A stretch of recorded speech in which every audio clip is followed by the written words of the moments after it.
তেল ছাড়া কি করে এত সুন্দর চিকেন পরোটা বানানো যায়, তাও আবার ভাপে। আমি একটা ছেড়ে দেখাচ্ছি ভিতরটা কত নরম আর তুলতুলে হয়েছে। আসসালামু আলাইকুম everyone, welcome to cooking network. এ প্যানে কিছু পরিমাণ তেল দিব। তেল একটু গরম হয়ে আসলে দিব পেঁয়াজ কুচি আর দেব 1 চামচ লবণ, আর এগুলো দিয়ে একটু ভেজে নেব। পেঁয়াজ বেশি ভাজার দরকার নেই, সাদা বর্ণ থাকতে এর মধ্যে চিকেনটা দিয়ে দিব। কিছুক্ষণ চিকেনটা নেড়ে ছেড়ে দিব। 1 চামচ রসুন বাটা আর 1 চামচ আদা বাটা।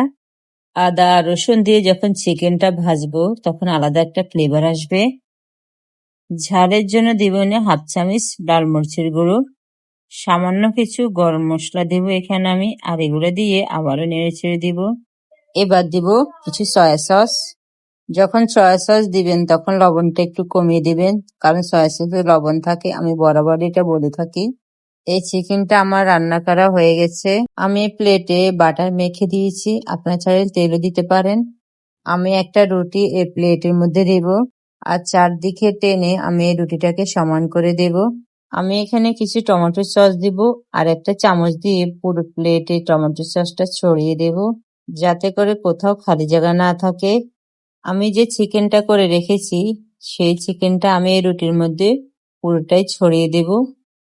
আমরা তেল দিয়ে প্রচুর খাবার খাই, তেল ছাড়া কিভাবে ভাপে চিকেন পরোটাটা বানানো যায় সেটাই আমি আপনাদেরকে দেখাচ্ছি। অনেকে আবার ভাবতে পারেন এটা পিৎজা, আসলে এটা পিৎজা না, বানালেই দেখতে পাবেন। এবার এখানে আমি কিছু মজারেলা চিজ দিচ্ছি, আর আরেকটা রুটি দিয়ে আমি পুরোটাই ঢেকে দিচ্ছি।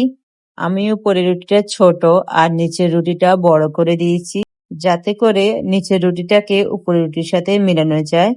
ভাপে চিকেনের পরোটাটা বেশিক্ষণ সময় লাগে, চুলায় 30 মিনিটের মতন সময় লাগে। আমি সামান্য কিছু বাটার আমি এখানে দেব, আর দিচ্ছি কিছু কালো জিরা আর কিছু সাদা তিল। কিছু পানি আমি আগে থেকে বসিয়ে রেখেছি গরম হওয়ার জন্য। এখন এই চিকেন পরোটাটা আমি ভাপে দিয়ে দিব 30 মিনিটের জন্য। দেখতে পাচ্ছেন আমার এই ভাপে চিকেন পরোটাটা কত সুন্দর হয়েছে। যাদের বাসায় ওভেন নেই তারা এই পদ্ধতিতে চিকেন পরোটা বানাতে পারেন। এবার কেটে আমি আপনাদের সামনে পরিবেশন করছি, দেখতে পাবেন কতটা সুন্দর লাগবে। আমি যখন কাটছি তখন বুঝতেই পাচ্ছেন ভিতরটা কতটা তুলতুলে নরম হয়েছে।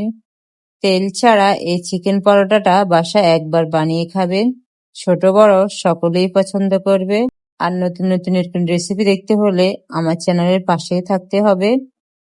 আজ এই পর্যন্ত, সবাই ভালো থাকবেন, আর আমাকে লাইক সাবস্ক্রাইব দিতে ভুলবেন না।